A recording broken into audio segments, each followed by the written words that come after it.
Bueno, pongo a grabar y son todos tuyos, Carlos. Recuerda. Entonces, bueno, yo en la clase anterior a la anterior estuve anunciando que iba a hablar de 3 tipos de intercambios que son esenciales para toda sociedad humana, ¿no? Esos 3 tipos de intercambio tienen que ver con intercambio de mensajes, intercambio de producción e intercambio de poder. Digamos, es una forma de interactuar entre los seres humanos a través del discurso. Eso lo desarrollamos en la clase anterior. Ahora vamos a hablar de la producción, ¿no? Y en la siguiente vamos a hablar del poder, del intercambio de poderes. En el intercambio de la producción, en la clase pasada, en el intercambio de mensajes, yo estuve tomando como modelo los 3 discursos a los que alude Lacan en el seminario 17 y les digo que yo no les pido que lean a Lacan ni tampoco al autor que voy a dar hoy. Simplemente se los digo para que sepan cuál es la fuente nada más, pero además es una interpretación de esa fuente. Entonces, no es que yo estoy preocupado por ser fidedigno a esa fuente, sino que estoy preocupado para ver qué es lo que puedo sacar de esas fuentes para transmitirle la propuesta que quiero transmitirles. Entonces, yo cuando me presenté dije que los 2 autores que más influenciaron en mí desde el punto de vista sociológico es Marx con el materialismo histórico y en el caso de todos los aspectos psicológicos tienen que ver con digamos toda la obra de Lacan y todas esas cosas que ese autor fue uno de los que más influyó en toda mi formación. Esto, si lo quieren acercar un poco más a nosotros, a la psicología social, es lo que hizo también Cornelius Castoriadis. Lo mismo que hago yo de tomar de ellos, Castoriadis hace lo mismo y digamos que yo sigo un poco esa línea. Es para que ustedes conozcan nada más que las fuentes. Esto no tienen por qué saberlo ustedes si no tienen ganas.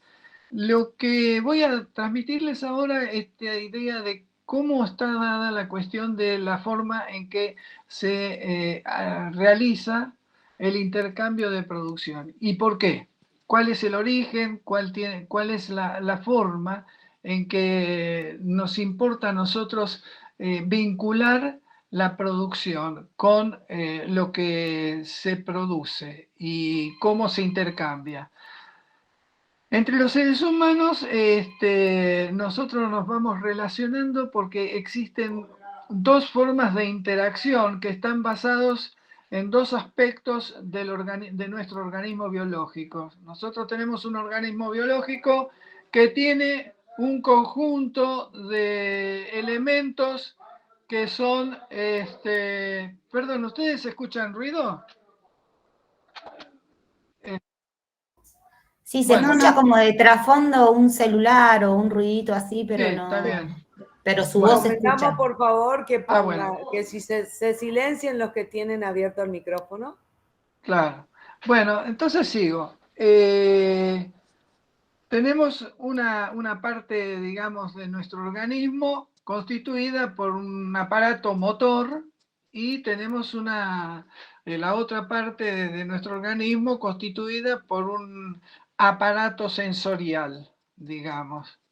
Este aparato sensorial, desde el punto de vista de lo que nosotros tenemos como sensibilidad, está vinculado a todo lo que nosotros incorporamos, a todo lo que nosotros eh, adoptamos o tomamos del contexto en el sentido más general de la palabra, para poder ir fortaleciendo y desarrollando nuestro organismo biológico. Para eso, por ejemplo, nos alimentamos, pero también no solo nos alimentamos, sino también incorporamos conocimientos, etcétera, etcétera. Esto es lo que Freud dio en llamar la pulsión oral.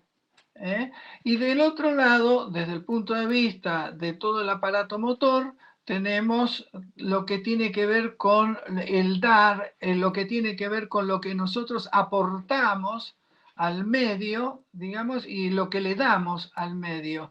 Esto es lo que estaría sintetizado en la teoría de Freud por la pulsión anal. ¿Por qué pulsión? Porque no tiene un objeto concreto como tienen los instintos animales. El instinto del hambre, el instinto oral, por ejemplo, para los animales tienen una definición concreta. El animal que es carnívoro va a buscar la carne, digamos, y ya está establecido que tiene que ser ese el objeto y busca ese objeto. Eso es lo que es un instinto. La pulsión lo que busca es incorporar, pero no está establecido qué. Y ahí esto ya lo estuvimos expresando cuando desarrollamos lo del lenguaje, por eso no me voy a extender. Simplemente les digo que por eso se llama pulsión y no instinto. Ahora, en la pulsión oral nos lleva a tratar de conformarnos a nosotros mismos como potentes para poder dar. El poder dar es lo que se manifiesta a través de nuestro, el don que nosotros damos, el trabajo que nosotros hacemos para compartir con los demás.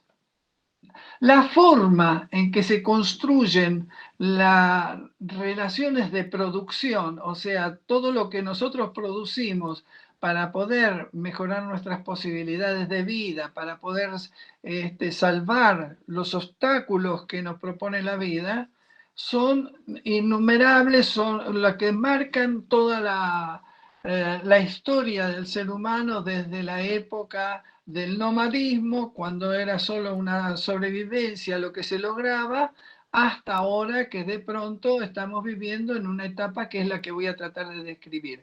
Para describirlo, voy a tomar algunas categorías que están desarrolladas en Marx. Marx escribió un texto que muchos de ustedes tienen que haberlo conocido de nombre, por lo menos, que es El Capital.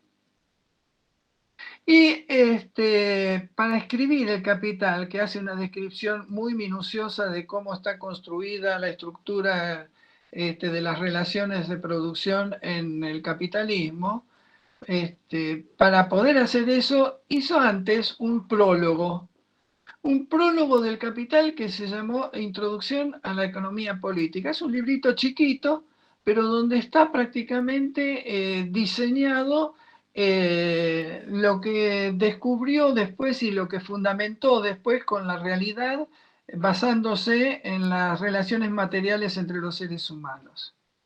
¿Por qué voy a esto? Porque la psicología social no puede desprenderse de lo material, no puede desprenderse del organismo biológico en el que se funda todo el orden psíquico, digamos. Sin lo material no se puede realizar todo lo que se supone que se da a nivel de lo discursivo y a nivel del goce, etcétera, etcétera, que es lo que vamos a definir la clase que viene. Entonces vamos a hablar un poquito de las relaciones de producción. Con esto anticipo algo que ya vengo diciendo desde la primera clase.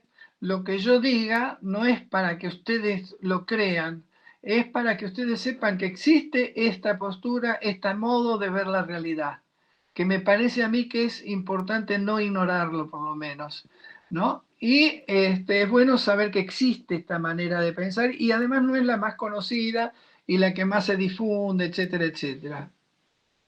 Bueno, Marx propone pensar a la economía dividida como en cuatro pasos, digamos. El sujeto produce, luego distribuye la tarea entre diferentes sujetos para que eso se distribuya y llegue hasta la persona que tiene que consumirlo. El paso del intercambio que se produce con la persona que lo tiene que consumir el producto es lo que se llama el comercio. O sea que se produce, se distribuye, se comercializa y se consume. Estos serían los 4 pasos elementales, digamos, ¿no? En estos pasos, de pronto, él comenta que y esto lo basa en una crítica que hace de la teoría de Adam Smith, que Adam Smith es el padre del liberalismo, digamos, es la explicación del capitalismo desde un punto de vista liberal, ¿no?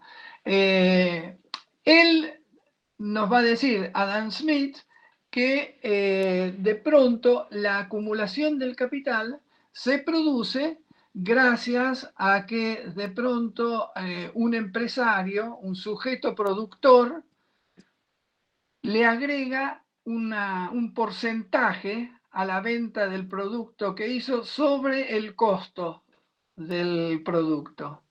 Al agregarle esa ganancia, se va acumulando y con esas ganancias se van haciendo nuevas inversiones y de esa manera el empresario va produciendo la acumulación de capital, cosa que es imprescindible para ir haciendo inversiones cada vez más importantes, que son las que le dan cada vez mayor potencia al organismo humano para poder expresarse y para poder desarrollarse y desplegarse. Ahora bien, esa forma de pensarlo es la forma liberal de pensar la forma de relación de producción capitalista.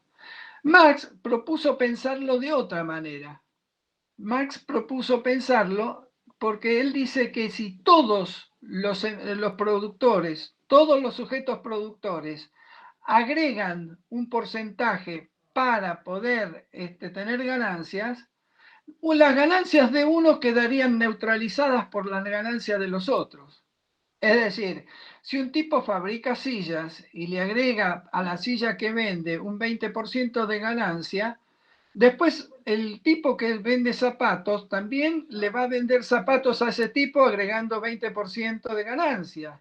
Y lo mismo haría el tipo que le vende un pullover. Y entonces se neutralizarían todas las ganancias y lo que pasaría es que circularían las mercancías, pero no se podría acumular nunca el capital de esa manera porque así como cobran ganancias, también pagan ganancias y entonces lo que se produce es la neutralización del efecto de acumulación. No se puede acumular el capital de esa manera. Entonces Marx dice que lo que es la base de la acumulación está dada por otra cosa que es diferente de lo que agrega el sujeto productor.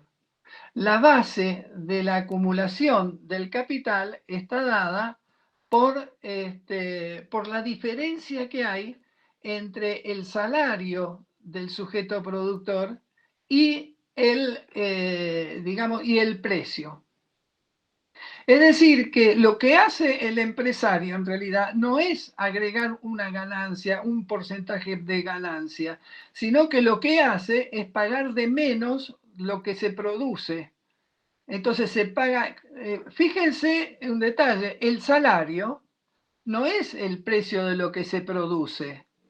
El salario es lo que paga el empresario por lo que se produce, pero no paga todo lo que se produce, porque entonces no habría tampoco acumulación del capital.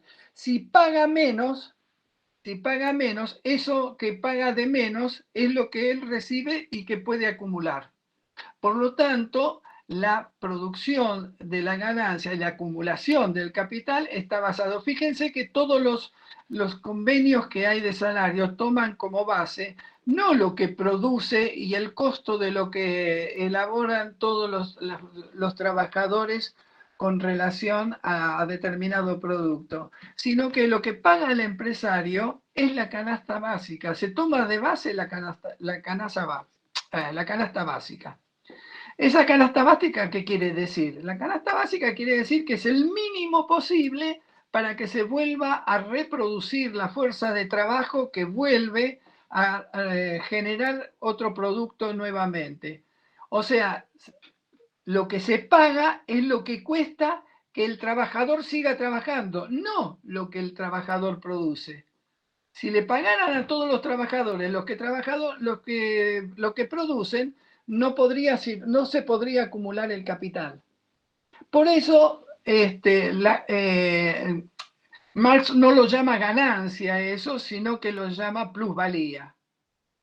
La plusvalía es lo que no se le paga al productor, al trabajador, para poder acumular el capital.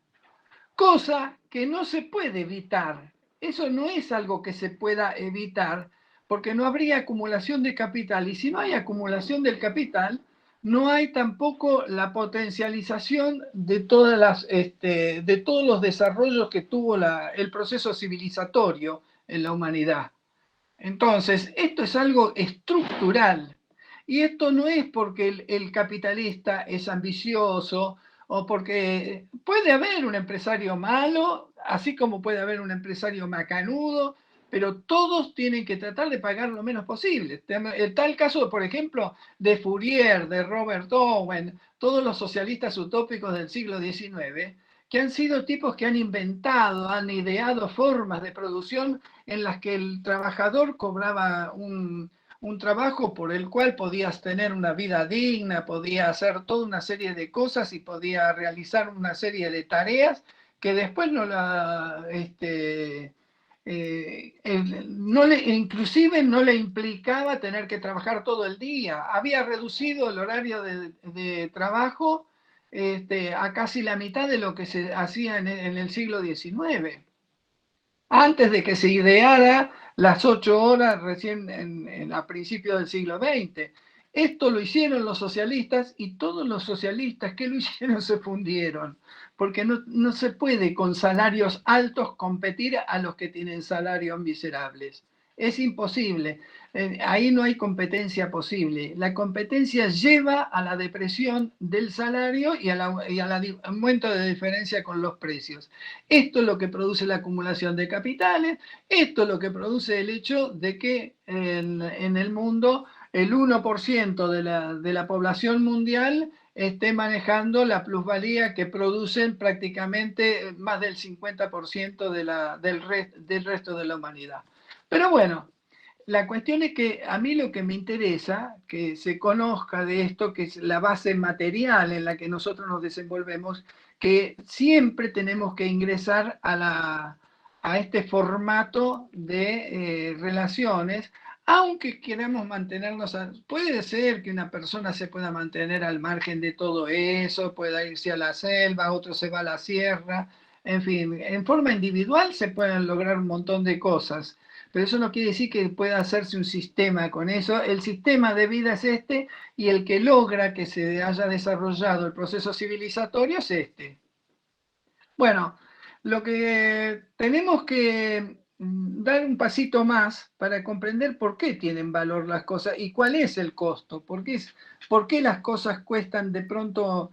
Un libro puede costar lo mismo que un pullover y lo mismo que una zapatilla y lo mismo que en una de esas que 3 kilos de asado, por ejemplo. Son cosas totalmente diferentes. ¿Qué es lo que tienen en común? ¿Por qué cuestan las cosas? ¿Qué es lo que le da valor a las cosas? Bueno, lo que va a decir Marx, que lo que le da valor a las cosas es el tiempo de trabajo socialmente necesario, general y abstracto. Socialmente necesario, porque si algo no es necesario, realmente no va a poder tener salida. Por ejemplo, si ustedes quieren vender bufandas en el Ecuador, me parece que les puede ir mal, porque casi siempre hace calor, por ejemplo. Así me dijeron, no sé. La cuestión es que tiene que ser algo necesario. Ahora, necesario no en el sentido de la necesidad física del hambre o algo por el estilo. No es que es para la Coca-Cola, no es algo necesario que se venda porque es necesario. Está apoyada sobre la sed, por ejemplo, que sí es necesario satisfacer, pero en realidad hay toda una cuestión que tiene que ver con lo deseable.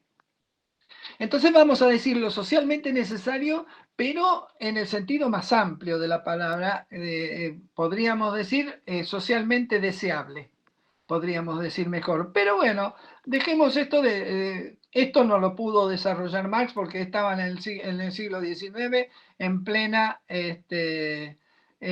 apogeo del capitalismo industrial. Pero lo que sí es cierto es que también tiene que ser un tiempo de trabajo que no es el tiempo de trabajo individual.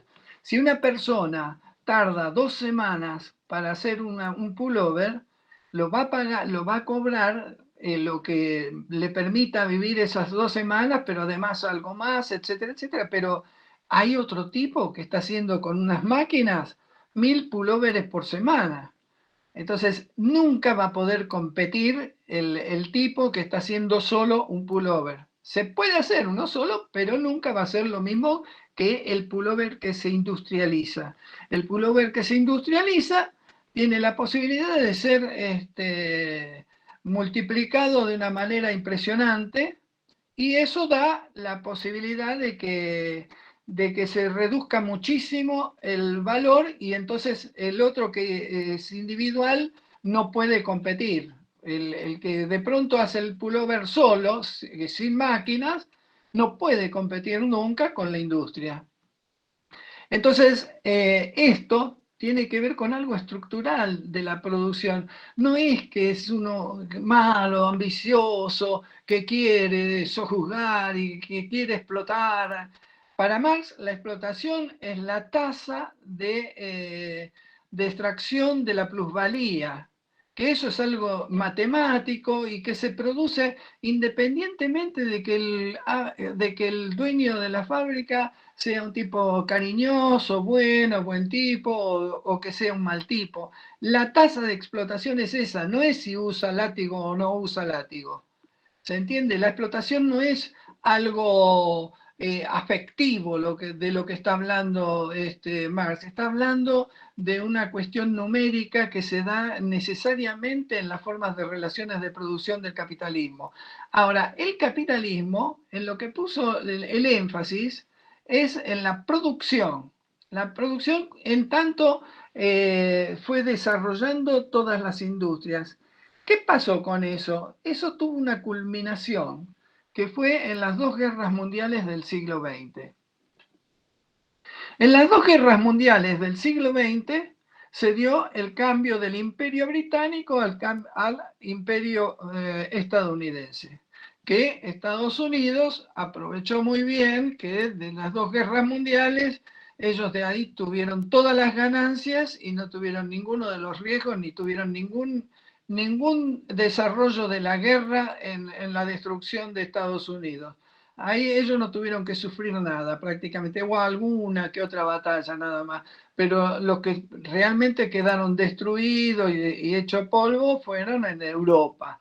Eso fue lo que generó el cambio del eje del poder mundial, digamos, del imperio británico al imperio yanqui. Ahora, todo esto, ¿por qué se los digo? Porque esto está se produjo al hacerse este cambio de imperio, también un cambio en las bases de las relaciones de producción. Fíjense que, por ejemplo, hasta los años 60, 70, el poderío de los países estaba dado por las fábricas enormes que tenían. De pronto Estados Unidos tenía fábricas de 200.000 personas. Nosotros acá teníamos algunas fábricas de algunos miles de personas. Por ejemplo, qué sé yo, Volkswagen tenía ahí donde ahora está la Universidad de La Matanza, una fábrica donde trabajaban miles de trabajadores, no tantos como los de Estados Unidos, pero eran fábricas importantes. Todo eso desapareció, está desapareciendo. Está desapareciendo, no es que desapareció. Esto motivó, digamos, el libro de Rifkin, que es un tipo que hizo un análisis muy interesante. El libro se llama El fin del trabajo. Pero el fin del trabajo, él alude al trabajo que consiste en la transformación de la materia para que se convierta en mercancía. Esa transformación de la materia en mercancía era un trabajo humano hasta hace más o menos 80 años, más o menos, hasta la Segunda Guerra Mundial. Pero ya después de la Segunda Guerra Mundial y después de la transformación de la economía, ya no era el propósito el tratar de bajar los salarios con respecto a para bajar costos, digamos, porque ya no fue significativo en los costos el costo laboral, no formó parte del costo laboral muy significativa parte significativa de lo que era el costo general. Por lo tanto, en realidad, lo que empezó a ocurrir es que de pronto, si en un lugar había una empresa que estaba teniendo un paro ahí, que se hizo una huelga muy larga, el empresario cerraba la empresa y se iba a otro país, donde podía tener menos despelote, donde había menos turbulencia política, y de pronto eso lo hacían con toda facilidad, porque era más fácil cambiar de lugar una fábrica, porque además tampoco existían las fábricas, empezaron a existir las fábricas tan enormes de miles de obreros, porque no se necesitan esas fábricas tan grandes. Ahora de pronto un pendorchito cualquiera, un picaporte de la puerta de un coche, lo hace una pyme de que está en una de esas en Filipinas, y después el otro pendorchito que es un farolito que lleva adelante tal modelo, y eso se fabrica en una de esas en Tailandia, qué sé yo. No, donde cada partecita se va fabricando. ¿Y dónde están todos los costos que van aumentando, aumentando, aumentando? Los costos no están relacionados ahora con la mano de obra. Ahora los costos están relacionados fundamentalmente con la logística para que el producto llegue al consumidor. Es decir, que el gran costo es, por ejemplo, el departamento de venta. El departamento de venta antes era un departamento sin importancia en las empresas, sin importancia, digo, en relación a lo que es ahora. En esa época, de pronto lo fundamental era la producción y era tratar de que se produzca. Ahora, si se deja de producir tal cosa en un lado, se empieza a producir en otro lado con comprándose otra empresa relativamente chica y digamos que le cueste menos, tenga menos problemas, tenga menos impuestos, tenga menos cuestiones que le encarezca el producto. Y lo que encarece es el traslado. Lo fundamental es justamente ahora cómo hacer llegar la zapatilla hasta el tipo que va a usar la zapatilla. Y para eso es fundamental lo que se hace en las campañas de ventas, en la publicidad, en la forma de que se traslada, el packaging, etcétera, etcétera, etcétera. Eso es en lo que más se invierte ahora en las centrales de las empresas y en toda la logística para organizar la llegada del producto al consumidor. Esta diferenciación en cuanto al peso que tienen los costos laborales en las empresas hace que pierdan cada vez más fuerzas todos los sindicatos que tengan que ver con directamente ligado a la producción, y empiezan a tener mucho más fuerza, por ejemplo, aquellos que están ligados al transporte, aquellos que están ligados a toda la cuestión financiera, todo lo que implica el movimiento del capital. Por eso hay una preocupación mayúscula por liberar el movimiento del capital que no tenga barreras. Todo lo contrario de lo que se busca del ser humano, que tenga barreras por todos lados para que no siga migrando de un lado para el otro según le conviene, porque de pronto eso le hace todo mucho más caro, porque ¿qué pasa? Todo el mundo se quiere ir donde está la torta, entonces todo el mundo quiere ir para el mismo lado, quieren hacer como los bichos cuando hay un farol un sol de noche en medio del campo y que se van todos juntando contra el sol de noche y al final se terminan matando contra la luz. Eso es lo que está provocando la altísima concentración de capitales en un lugar. Ahora, ¿esto para qué lo estoy diciendo? Porque lo que a mí me interesa es que se sepa que de pronto ahora se está empezando a producir el cambio y el reconocimiento de que, por ejemplo, hasta hace 80, 90 años, prácticamente se consideraba que todos los procesos de reproducción, o sea, el proceso de producción y de reproducción, como contó Leandro cuando les contó la postura de Pichon Rivière, que también él coincide, en eso tenemos una coincidencia en cuanto a los autores que tomamos de base. Él también tomaba de base el psicoanálisis para todos los aspectos psicológicos y tomaba de base el marxismo como la forma de comprensión de cómo estamos relacionados los seres humanos.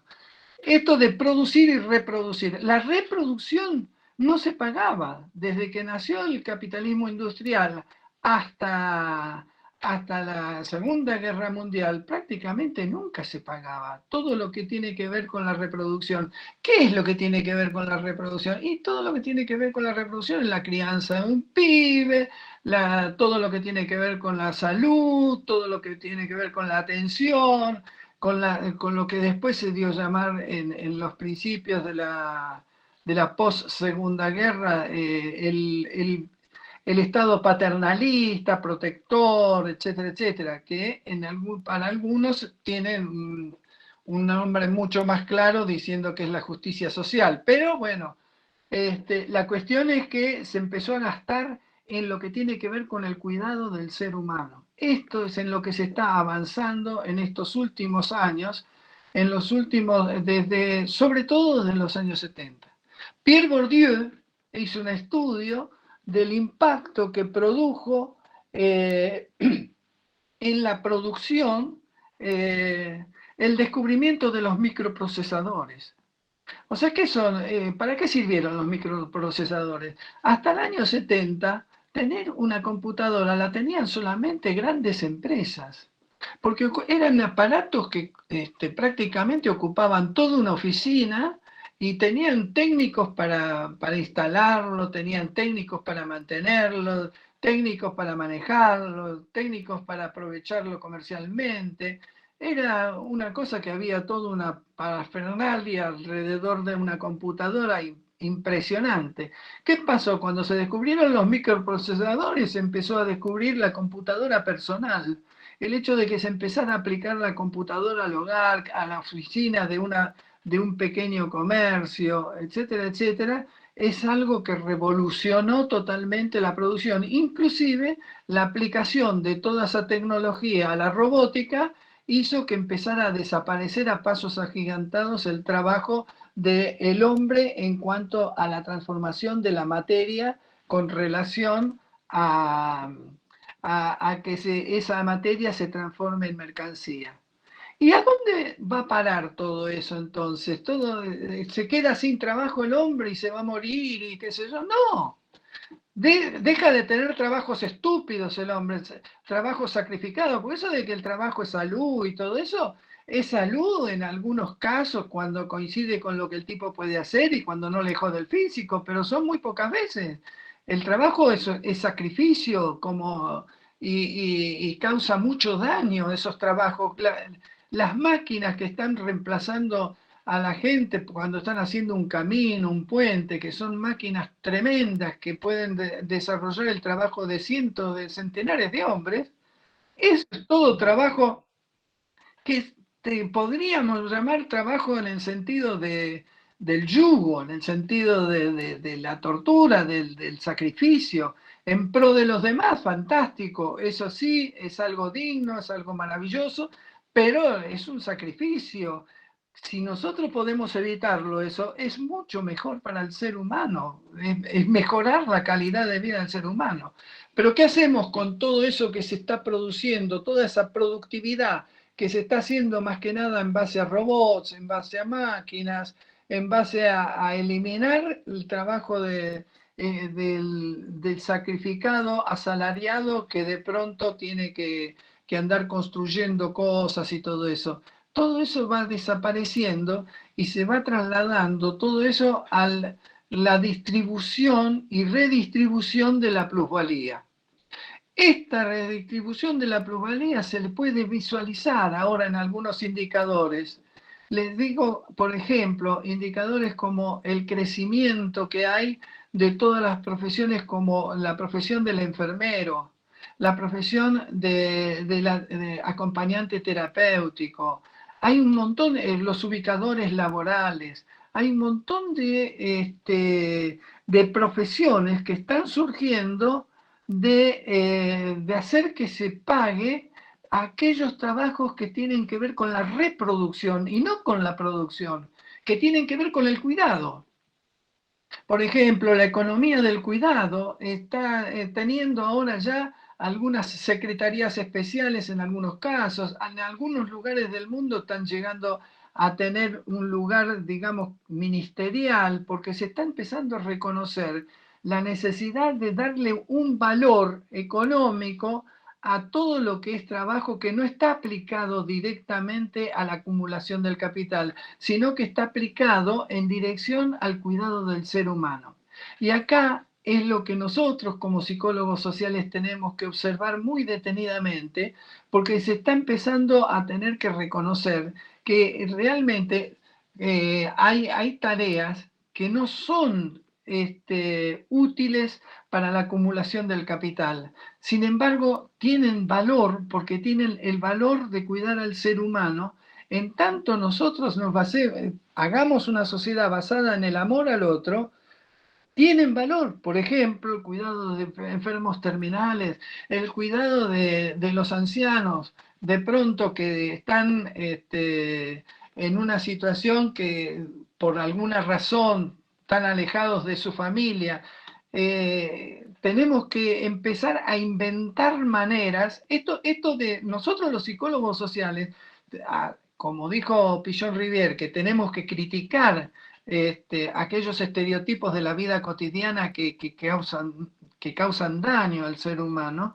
Esto tiene que ver con, por ejemplo, empezar a darnos cuenta que una persona no tiene la facilidad y la misma predisposición a llegar a los 90 años con su familia que lo está cuidando.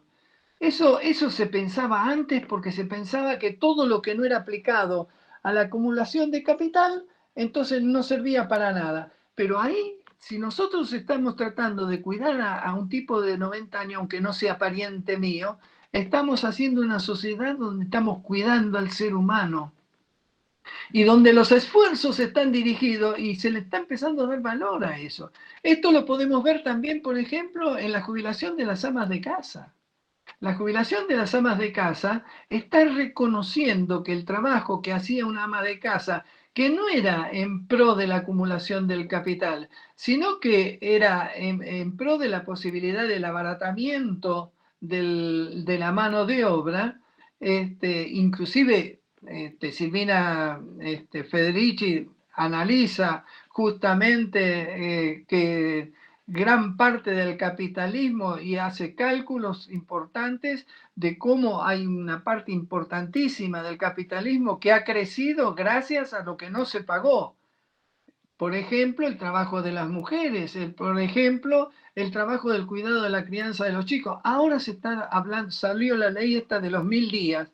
Son cosas insuficientes, pero lo que pasa que tenemos que observarlo eso, como que se está empezando a reparar que la atención del derecho humano, que de pronto había uno de la corte, que no me acuerdo quién era, dijo que en realidad cada derecho que se tenía que cumplir y que se tenía que ejercer implicaba un costo. Claro que implica un costo, claro que sí.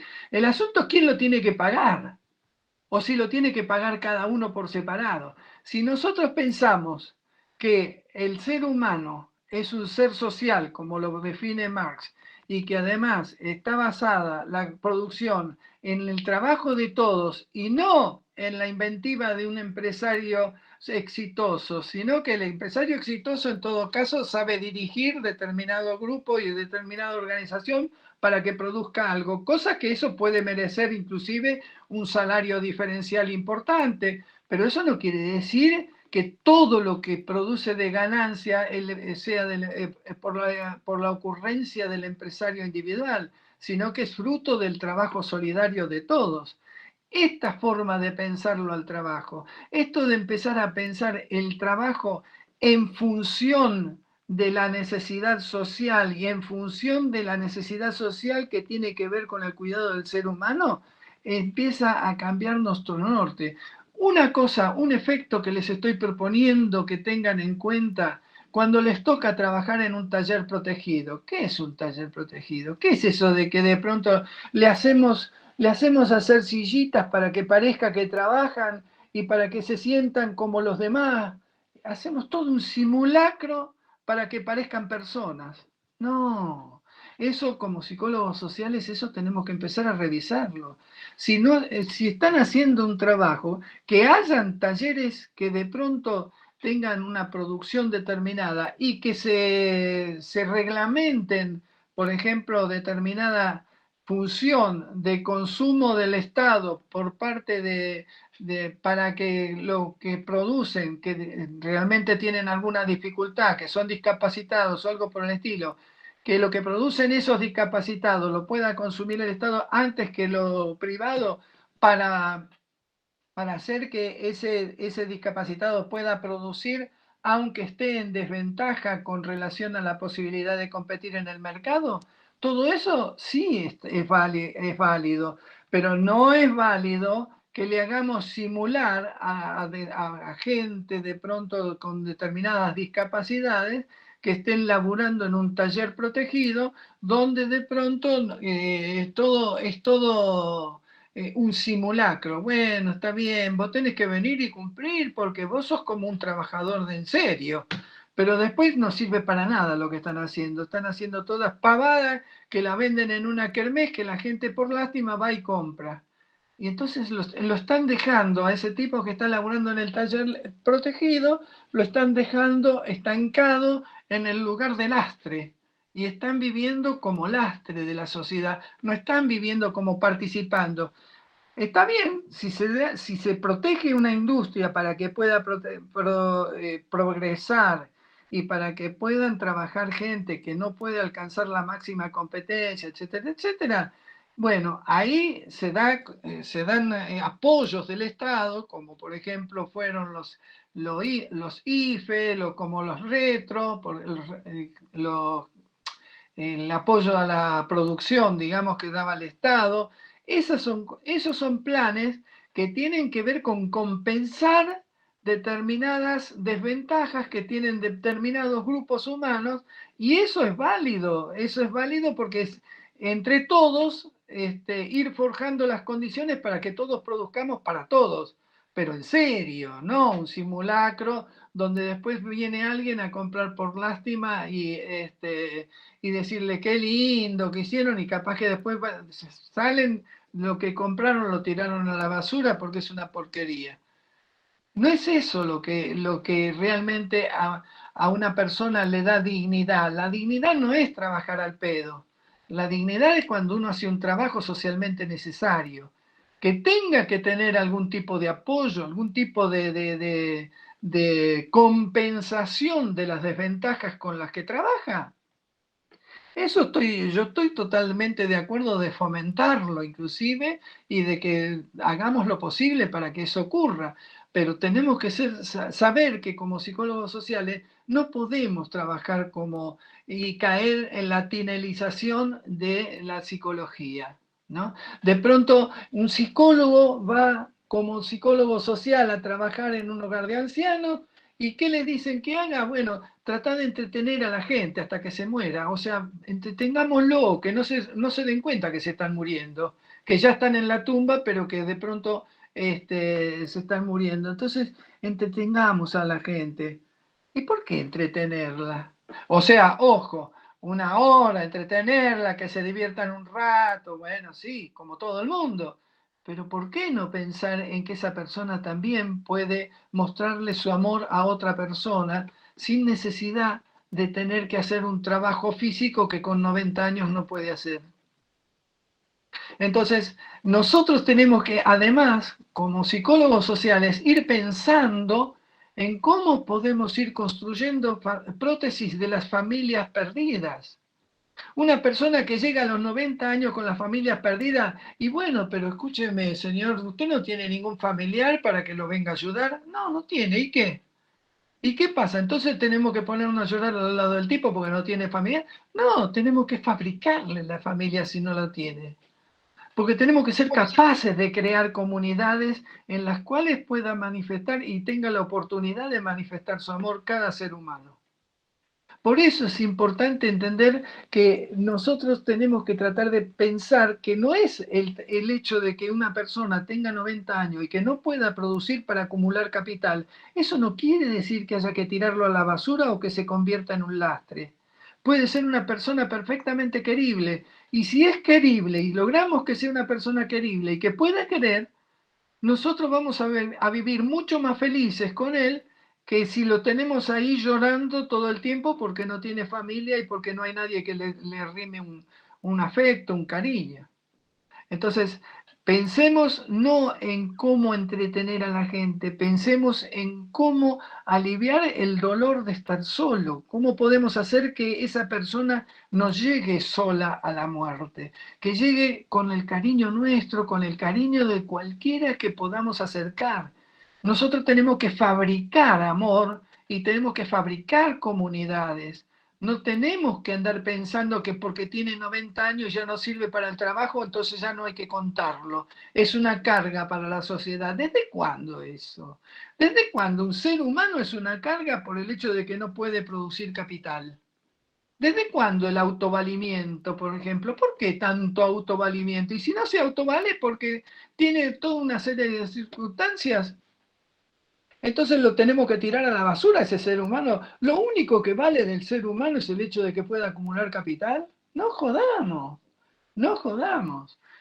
Tenemos que empezar a poner por lo menos preguntas, por lo menos tratemos de mirar, a tener una mirada un poco crítica, un poco analítica de esas cosas. ¿Por qué decir que una persona que no tiene autovalimiento no merece que no se la ame, que se la quiera, que se la cuide? ¿Por qué no? ¿Por qué no? Si nosotros somos capaces de cuidar a un tipo de 90 años que no conocemos, es posible que si nosotros llegamos sin familia a los 90 años y podamos ser queridos también nosotros. O sea, no es que estamos organizando una sociedad para ese tipo nada más, sino que estamos organizando una sociedad para que el ser humano, desde que nace hasta que muere, sea respetado. Es eso lo que les quería proponer desde esta postura, ¿no? Con relación a la producción, era esto lo que quería mostrarles, ¿no?